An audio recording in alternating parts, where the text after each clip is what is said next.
Hi, I'm at it again. I think I need help at this point.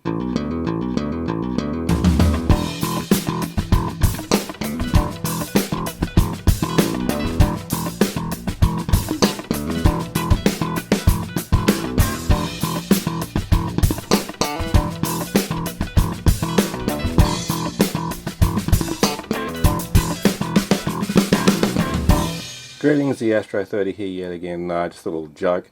I've made a PCB up for the mini power amplifier I presented in a previous video. I thought it really deserved to have one because it proved to work quite well. Thing is, I've made a couple of changes. I've added a volume pot for one. I've also added a input impedance resistor, an input capacitor, and another capacitor over here, plus a 1K stopping resistor just before the base of this transistor, which is our first input transistor of the long tail pair. And I've also put some 1 ohm degeneration resistors in the emitters on the BD139 and 140 respectively. And it's only going to cost me about $5 US to have it made, plus 6 or 7 odd bucks US to have it shipped. I've got the order in, but I haven't paid for it yet. I think it would be a good idea for me to test the type of resistors I'm going to use for the degeneration circuit there. It actually works and it doesn't fry them up. Might be a good idea, I think. Well, apparently, yeah, it does. I'm running on a 9-volt battery, doesn't have the snot.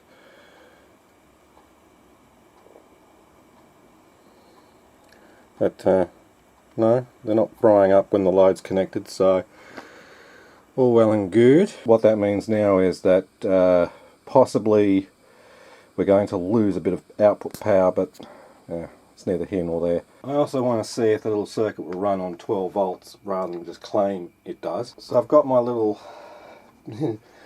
supply here, and I've got it set to 9 volt. It is quite a noisy, hissy amplifier. These transistors might need to become BC 557 and 547 respectively. But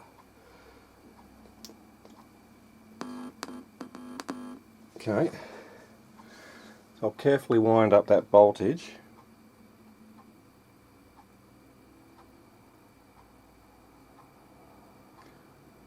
Right, now we're at 12 volt. So what I should do is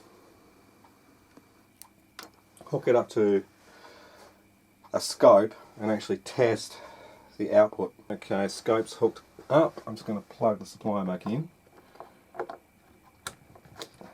Hopefully I should have an output. Well, I should, assuming everything's connected properly. Yeah, it helps to connect the power supply to the supply.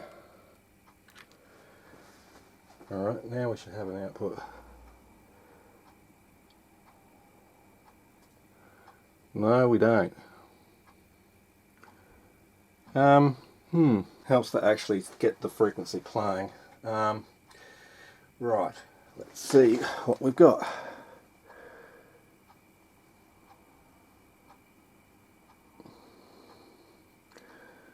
Well, apparently the maximum we can get out of that is 3 volt, which is disappointing.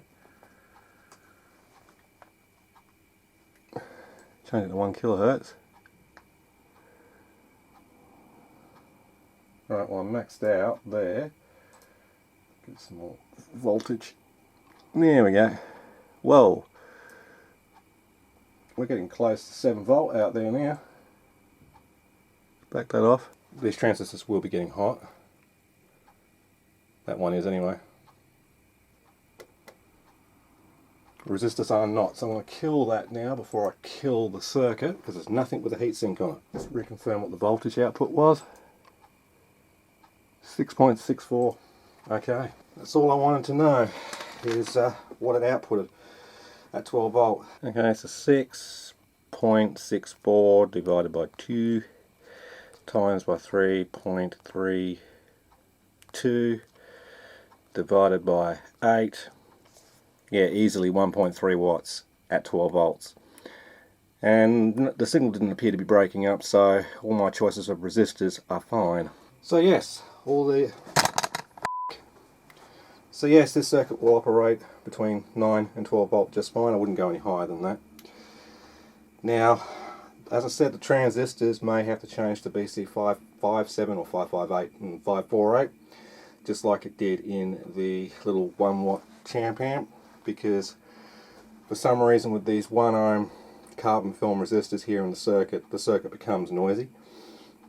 But I found when using 558s and 547s or 548s, whatever the hell they are, there was hardly any noise. So that's something to consider.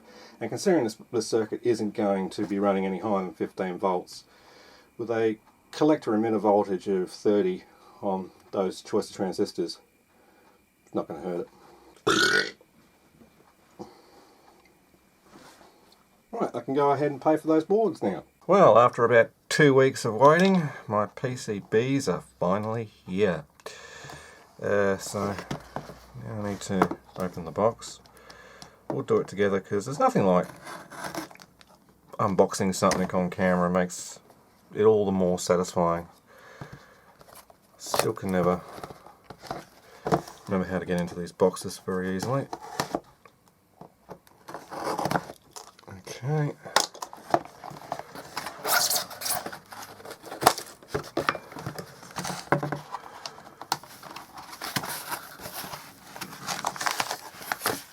Okay, they've packed them the same way as that little 1 watt champ amp. Didn't realise the PCBs were kind of going to be that small, but yep, it is what it is. Let's get rid of this box. And I'll open the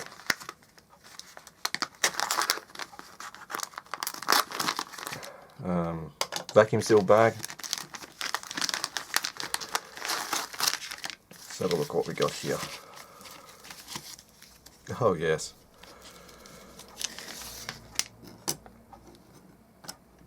Oh, that's lovely. I don't need all of them, I just need one. There we go. Isn't that awesome looking? And this time I've opted for plated through-hole screw mounting points. It just gives a bit more structural rigidity to the screw. But the footprints are a lot different on this one compared to that champ amp. At least I now know that the resistors are going to fit fine. The transistors are going to be fitting fine and easy to solder to. So yeah, this is going to be absolutely awesome. So I guess there's not much more I can do with this except assemble it. Yay. Now I've got to go find the parts. What I might do is I might make a change here with these two 22k resistors. One goes on the input side of the long tail pair as a ground reference resistor, and this one's the feedback resistor. I might increase the gain from 23 to 101 by changing these, well, this one especially to 100k and that one also to 100k, just to balance the input stage. I just want a little bit more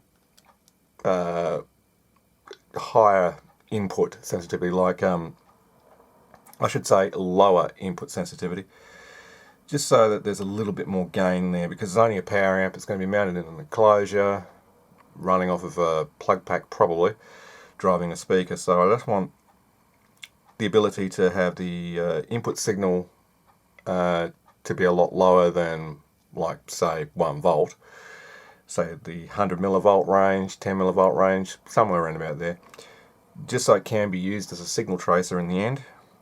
But yeah, let's get this set up ready to solve some parts to. Just noticed one thing over here on the overlay, that the text for the speaker connection seems to be on top of the actual footprint instead of off to the side of it where I thought I had put it.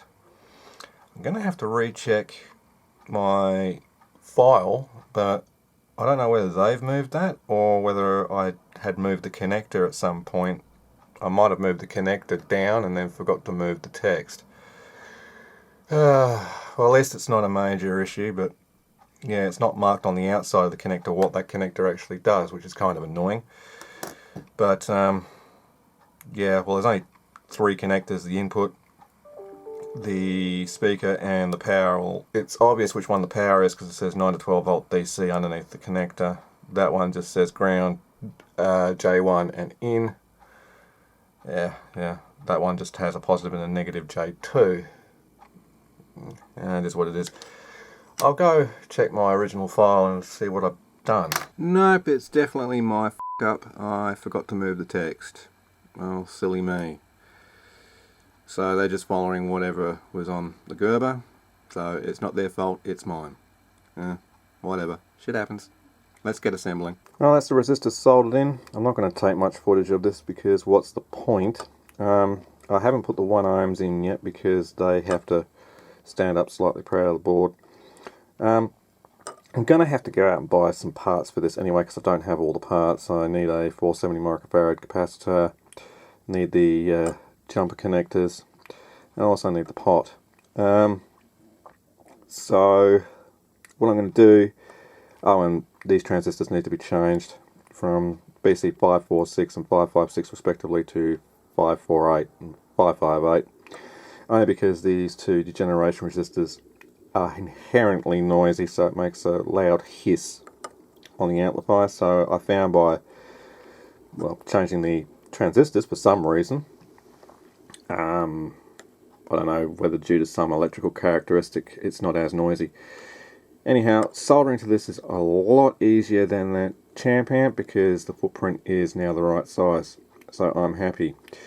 Next I'll stick the 2 silicon diodes in, and then maybe I'll put the 1 ohms in, and then the 330 microfarad capacitor that I've got, and we'll call it there. There we go.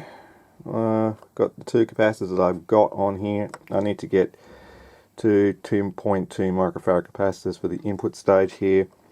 The transistors, as I already said, I need a 100 nanofarad capacitor, which I don't have. I also need, that is an MKT style, I need 3 two-way sodding JST connectors, 470 microfarad capacitor. I do have the BD13914i respectively, but there we go. Oh, and the pot.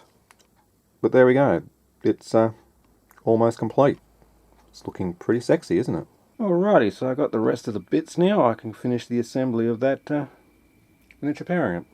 Let's get going.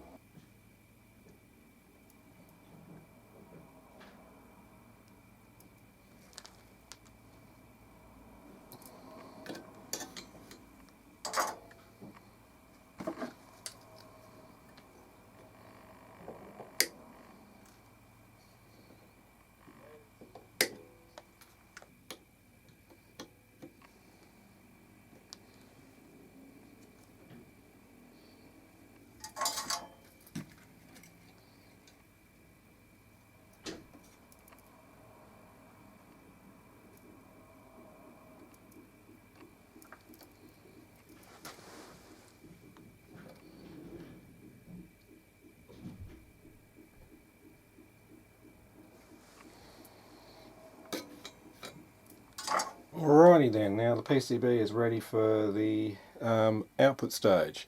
I've got these heat sinks and they have PCB pins, so you can solder them into a PCB. Now they're not an interference fit, they're only just a spring fit. I don't need them, so let's see if I can pull them out.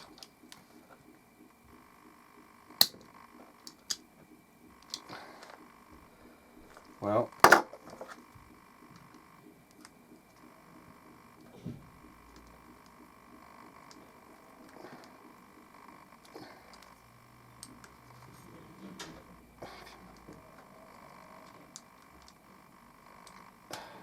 yep. Right, now I'm hoping that these are threaded to M3 screws or else I've got a problem.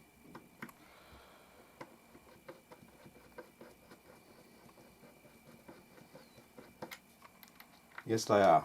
Alright, cool. Alright, so I'm hoping I've still got enough heatsink compound. Don't need a lot. I'm not going to use an isolator. I don't see the I just need a little bit, and move you to the side.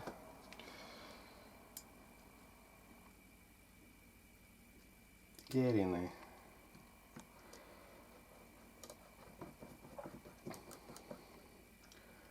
Fairly long heat sink, I must admit.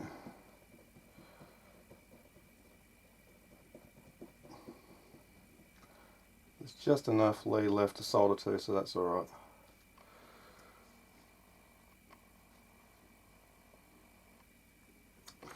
There we go. That's one, so now I need to do the second one and solder them into the board.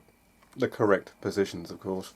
There we go. There is just enough room between the two heat sinks so they're not interfering with each other. Okay, I'm not using connectors, I'm just going to do fly wires to make the connections. But yeah, that's what it looks like when it's fully assembled. Capacitor's a bit how you're doing, but that's okay. And I've used all the parts, none left over. Okay, and there it is there with some hookup wire soldered to the board. I forgot to go and buy some audio input lead, so I'm just using a twisted pair of hookup wires here. It should be fine, and it should cancel any hum picked up anyway because of how inductance works. Anyway, now we're ready for testing, so I'm going to have to move some stuff and hook this up to a 9-volt battery pack, not battery pack, power pack, and oscilloscope and source of audio, and do some testing. Alright, I've got everything set up. I've got a tone generator coming off my computer, going to the input of the amp, the output of the amp going through the dummy load to the oscilloscope. So now all I've got to do is just connect the power supply lead, and hopefully we have an output. Well, we sort of do. Albeit it's pretty bad. Well, that was wow.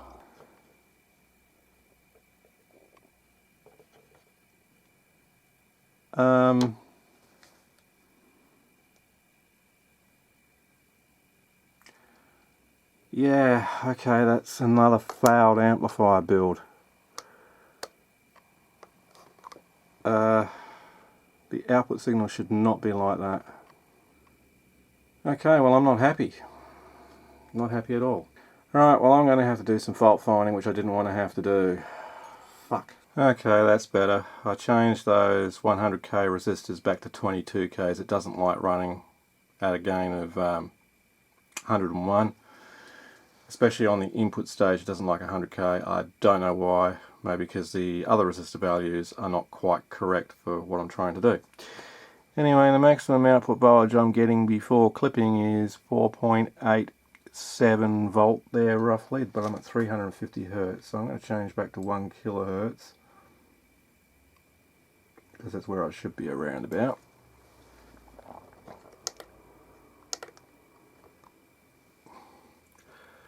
It's not a perfectly sinusoidal waveform, it's got some weird things going on here at the bottom of the peaks, but yeah, 4.93 volt, which half of that is that multiplied by itself, 6.5, was that divided by 8, yeah, 759 milliwatts. It's not too bad. I'm just not sure what's going on with the bottom peaks. It's not quite like sharp, it doesn't have a sharp like point on it. I'm not really sure why it's like that. Something's not probably biased correctly. Anyhow, I'm going to do a frequency response plot chart and get back to you. I'm going to do that off camera because it takes too long to do. So that's my frequency response plot. Now the y-axis is the voltage peak to peak output and the x-axis is the frequency. So at 20 hertz we're around about the 1 volt mark. This is setting the amplifier to its maximum output just before clipping at 1 kilohertz. Keep that in mind. By 100 hertz we're up to around the 3.6 mark. By 500 hertz, which is there, we're almost up to 5 volt peak to peak.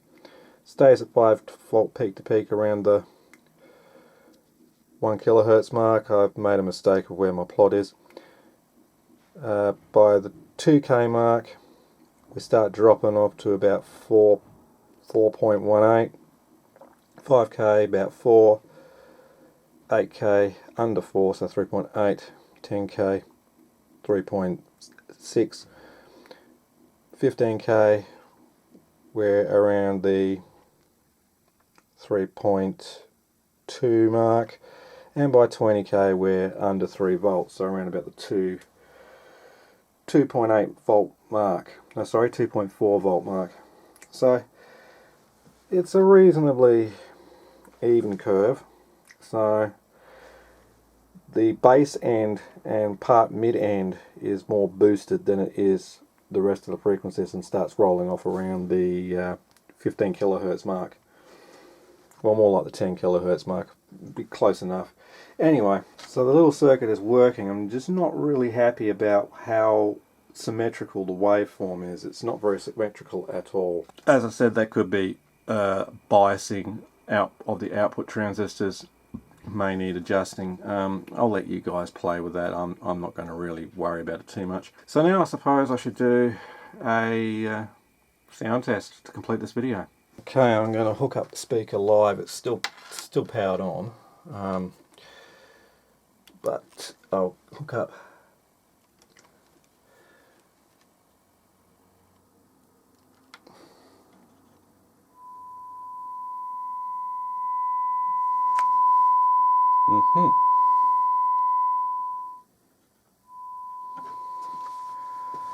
Alright, I'll just kill that tone now.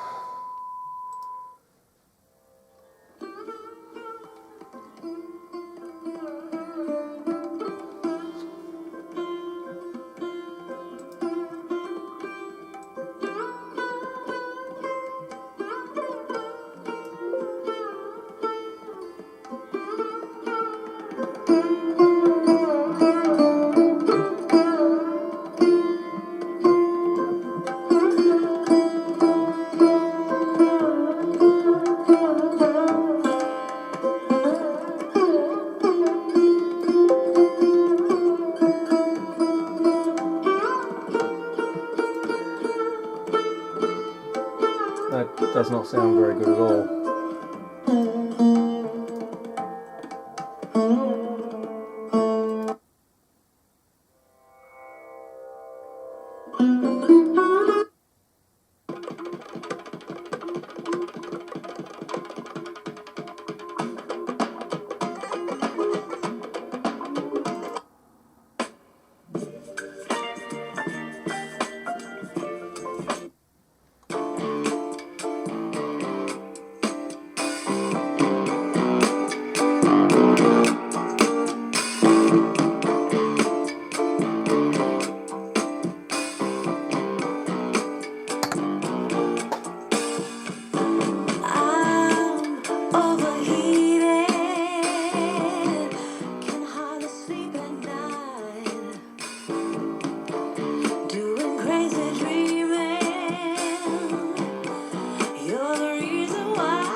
That is a disappointment. That is distorted. It's not even producing that much gain when it's distorting. Oh my fucking god, what a pain in my ass. What a waste of money. I'm gonna have to look into this a little bit more.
Sounds a bit better. Got to remember that with music, the bass is going to be probably more extended, so it's trying to amplify something it can't.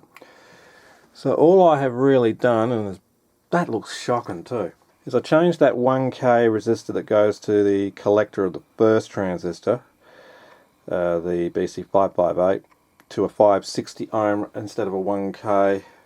It's sort of rounded the bottom, well, sharpened the bottom of the negative going half cycle, but it's still not perfect. I'm really at a loss here as to what's actually going on. So yeah, there's not much I can do about it. I mean, it worked fine on the breadboard, but seems to not function that well at all on the PCB that it's supposed to.